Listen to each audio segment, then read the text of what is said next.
Oui, Gabonais, Gabonaises, bonjour, bonsoir. Malendi. Je fais cette vidéo. C'est pour m'adresser à monsieur Alain-Claude Bilibizé. Monsieur Alain-Claude Bilibizé, bonjour. Malendi, jeune citoyen gabonais vivant à Libreville. Je viens. Faites cette sortie, c'est pour vous interpeller. Et je vais rester dans le cadre de la bienséance. Je n'ai aucun grief contre vous. Bon, je vais te tutoyer, ça va être plus facile. On est compatriotes, je vais te tutoyer. Alors, tu vois, je pense que je fais partie de ces Gabonais qui pensent que nous devons jouir de tous nos droits, les plus basiques. Donc, la liberté de penser, la liberté de s'exprimer, la liberté d'action, de mouvement. C'est des droits, c'est la base. D'accord.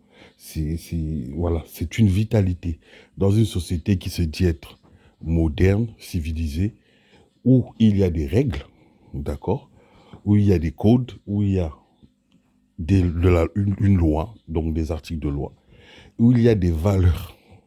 Voilà, le droit.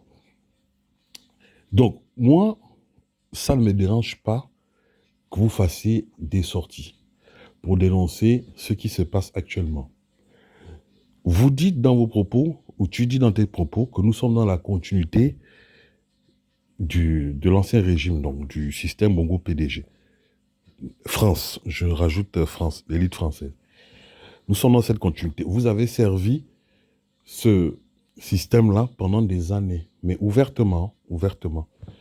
Les vidéos sont là, il y a des archives, vous êtes, bon, on voit vos positionnements, les postures que vous avez prises. Voilà. Vous n'étiez pas du tout avec les revendications populaires. Vous-même, vous l'avez reconnu dans la dernière sortie que vous avez faite, la dernière conférence. Donc, mais vous êtes dans une espèce de démarche de mea culpa. D'accord? Moi, je peux vous l'accorder. Sauf que je trouve que ça va dans tous les sens. Vous avez le droit de vous exprimer, mais je trouve que ça va dans tous les sens. Quand on veut se repentir ou faire amende honorable, surtout quand on a trahi des gens, on doit d'abord être à l'écoute des complaintes de ces gens. Et la démarche doit être sincère. Nous sommes des êtres humains. Les personnes que vous avez trahies ne sont pas des animaux. Je prends un exemple tout con. Les moyens que vous mettez là pour faire des visioconférences, pour faire ceci, pour faire cela, les déplacements, les voyages, tout ça, vous aurez pu l'investir, par exemple, dans les écoles, dans les hôpitaux, voilà, ou aider les gens qui luttent, qui sont là depuis des décennies à combattre ce système. Vous voyez ce que je veux dire? Voilà. Je pense que pour un individu de votre acabit, il ne suffit pas de s'asseoir à côté du président Ondossa pour vouloir s'authentifier ou se légitimer. Je continue mon développement. Les gens du pouvoir, dans leur mascarade, ont toujours utilisé un des leurs pour faire ce rôle d'opposant. Alors, qu'est-ce qui vous démarque des vrais opposants de la trempe par exemple, dans Ngojo Okawe, c'est que Ngojo Okawe est allé jusqu'à faire de la prison, où il a été torturé. D'accord? Bon, les gens comme... comment il s'appelle Luc Bengonossi. D'accord? Ça, ce sont des vrais opposants qui sont passés par la case prison pour leurs revendications, pour leurs combats. Mais ces gens n'ont jamais fait couler de goût de sang dans notre pays. C'est juste parce que, voilà, c'était les porte-paroles, d'accord, de la volonté ou des aspirations des populations, du peuple, tout simplement. Mais le genre d'opposants que vous êtes, on a l'impression que vous êtes des opposants à part entière. Pour moi, ce n'est pas qu'une simple impression. Je suis convaincu que vous êtes un opposant, par exemple, de la trempe de Jean Ping, par exemple, qui, dans son pseudo-combat, qui n'a duré que, allez, Jean Ping s'est présenté là, il s'est eu des relents d'opposants en 2014, en fait, avant les campagnes électorales. C'est jamais avant. C'était juste avant les échéances électorales, ou donc pendant la mascarade. Là, il y a eu euh, cette fameuse révolution de palais, et vous sortez de là, non seulement indemne, intact, mais bizarrement, vous êtes opposant. Vous êtes opposant. Bon, moi, je veux dire, j'ai du mal à mettre ça en ordre dans mon esprit. C'est pour ça que je me permets de venir t'interpeller. Parce que, voilà, j'ai des doutes. Je veux dire, et vos arguments, en plus, me laissent perplexe. Voilà. Pourquoi ne pas investir dans la vraie lutte? Il y a des gens qui sont là avant vous. Ces gens-là ont peut-être besoin de logistique, ont peut-être besoin, je sais pas, que vous parliez, comme vous aimez bien les discours. Parce que vous conviendrez avec moi que pour enlever les gens là qui utilisent la force, parce que les Bongos et leur système, leur clan, utilisent la force pour se maintenir au pouvoir. Moi, je ne vous l'apprends pas, vous avez fait partie de ce système. Donc, pour vous, monsieur Alain-Claude Bilibizé, je suis surpris que vous voulez utiliser les mêmes méthodes qui n'ont pas marché. Des opposants comme Jean Ping, je vous ai cité, comme Baobam, comme Ambundu, hein, ça n'a pas marché. Donc, je suis surpris qu'une fois de plus, que vous vouliez tenir ce rôle. Moi, ça me dérange. La logique, pour moi, la logique aurait été que tu t'alignes, je dis bien que tu t'alignes derrière le président Ondosa. Il n'est pas, tu le sais très bien, il n'est pas issu du système. D'accord? Il n'est pas issu du système. Ce n'est pas un pédégiste. Il n'est pas affilié au Bongo, il n'est pas parenté à eux. C'est un intellectuel à qui Oma a demandé de venir travailler pour le pays. Il a fait pendant 3 ans, après il est parti. Voilà. On ne peut rien reprocher, en tout cas en matière d'intégrité, à ce monsieur. Toutes ces années, en matière de politique, je veux dire, le président Ondosa est resté à l'écart. Il a pris tout le monde à contre-pied en 2023 parce qu'une fois de plus, les gens du système avaient déjà préparé des opposants. Les Chambrier, les Ndonsima, ils se retrouvent où tous ces gens-là? À eux, on ne leur reproche pas, d'accord, de travailler avec les gens du PDG que Oligui a réhabilité. Eux, voilà, ils ont le droit à les chambrer, tout ça, travailler avec les PDG, les PDGistes. Mais au au président Ondosa, voilà, lui n'a pas le droit, par exemple, de s'asseoir sur une table avec vous parce que vous êtes compatriote gabonais. Donc, on voit bien toute la manipulation qui est derrière cette communication, derrière tout ça, derrière tout ce que les gens du système et du pouvoir disent, mais on voit surtout qu'ils veulent noyer le poisson. C'est pour ça que j'insiste sur cette affaire de présidentielle de 2023.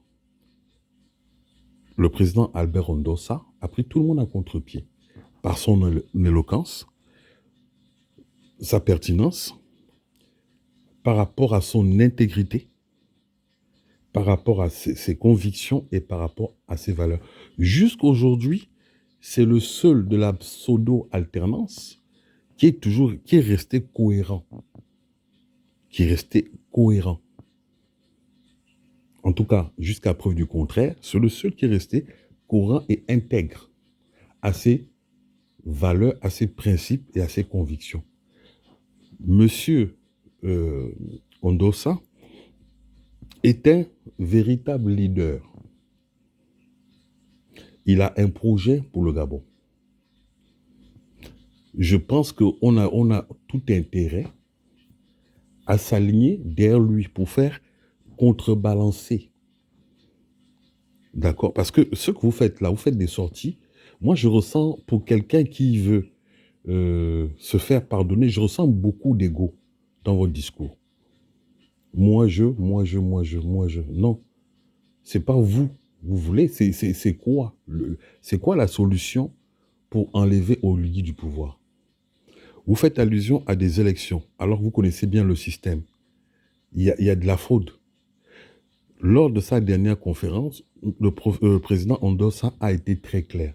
Si Oligui veut aller aux élections, qu'on fasse appeler, d'accord, c'est une proposition qu'il a faite, qu'on fasse signer un document à l'ambassade de France, l'ambassade des États-Unis et l'ambassade du Cameroun pour qu'ils supervisent ces élections. C'est un argument qui tient. Parce qu'on ne peut pas aller aux élections avec des gens qu'Oligui a placés dans les institutions qui sont censées délibérer, donner les résultats des élections. Ce n'est pas possible. C'est perdu d'avance. C'est soit Oligui qui prétend être un démocrate, qui prétend être un envoyé de Dieu. Lui, il ne doit pas avoir peur de ça. Au contraire. Au contraire. Il devait suivre les conseils du président Ndossa. Donc, faire ça en toute transparence, et puis le tour est joué. S'il est sûr de sa popularité, s'il est sûr de ses convictions, s'il en a, s'il a un réel programme de société, en tout cas, programme pour les Gabonais, ça ne devait pas le déranger. C'est juste une affaire de transparence, de volonté et de bien faire les choses, et surtout de transparence. Voilà. Moi, je pense que quand vous faites vos sorties, vous devriez plutôt aller dans ce sens-là.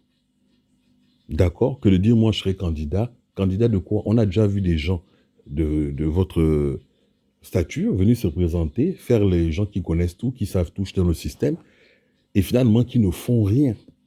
Le dernier de votre clan ou de votre truc, c'était Jean Ping. Les gens voient Jean Ping parce qu'il était président de l'Union africaine, quoi, quelqu'un de puissant, alors que non, il ne vaut rien. C'est un pur produit du système et il n'avait aucune force, aucun soutien, aucun pouvoir. Il a juste perdu du temps au Gabonais. Il a fait sa mascarade pour légitimer le second mandat d'Ali Bongo. Sauf que Dieu n'a pas vu les choses de cette manière. Dieu a puni Ali Bongo. Si Ali Bongo n'est plus là, ce n'est pas le fait d'Oligui et sa transition, et son CTRI, non, c'est Dieu. Parce qu'il était dans l'incapacité totale, donc physique, spirituelle, métaphysique, tout ce que vous voulez, de faire quoi que ce soit. Il fallait trouver une combine. Mais vu que les gestions étaient engagées, il fallait qu'il aille jusqu'au bout. Il a été corrigé au niveau des urnes, mais corrigé. Et tous les Gabonais qui ont un peu de conscience, les Gabonais qui réfléchissent un peu, ils savent que c'est la vérité. Et ça, c'est, comment dirais-je, c'est l'effet Ondo Ossa. On lui a volé sa victoire, il a le droit de le revendiquer, jusqu'à preuve du contraire, et il a aussi le droit d'aller jusqu'au bout, et il a surtout, et nous devons le soutenir. Il a proposé ça, oui, alors il a dit pas d'élection. Pas d'élection, il ne doit pas avoir d'élection, on ne peut plus aller aux élections avec des fraudeurs. C'est un jeu qui est insupportable, parce que depuis la nuit des temps, c'est ce que les Bongos nous ont proposé. On ne peut plus continuer. Donc, si on continue dans ces mêmes, tout le monde convient aujourd'hui pour dire qu'il n'y a pas eu de changement. Le Gabon n'a pas été libéré. Sauf ceux qui sont à la mangeoire, qui défendent leurs miettes qu'on leur donne. D'accord. Mais le commun des Gabonais sait très bien que, voilà, là c'est clair. Au début, les gens ne voulaient pas comprendre, parce que moi je le dis depuis le 30 août.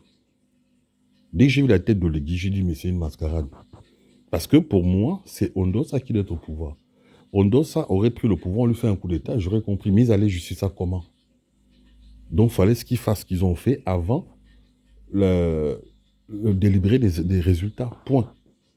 Point. C'est tout. Il n'y a même pas besoin de faire HEC. Voilà. Les gars, moi, en tout cas, je ne suis pas un Gabonais bête. Donc, monsieur Alain-Claude Billy-Bizet, je vais vous interpeller. C'est soit, ou dans votre discours, il n'y a pas d'élections, parce que les conditions ne sont pas réunies pour qu'on fasse des élections transparentes, soit vous vous alignez sur la proposition du professeur Ondossa, soit vous n'êtes pas un opposant. Je suis désolé pour vous, mais je suis obligé, moi, Malindi, de faire cette sortie pour venir mettre un peu de clarté dans ce que vous essayez de faire, parce que vous emmenez un peu de la dispersion au niveau de l'électorat, et on n'a plus besoin de ça. Voilà, c'était Malindi. Que Dieu bénisse le Gabon. Vive le Gabon libre.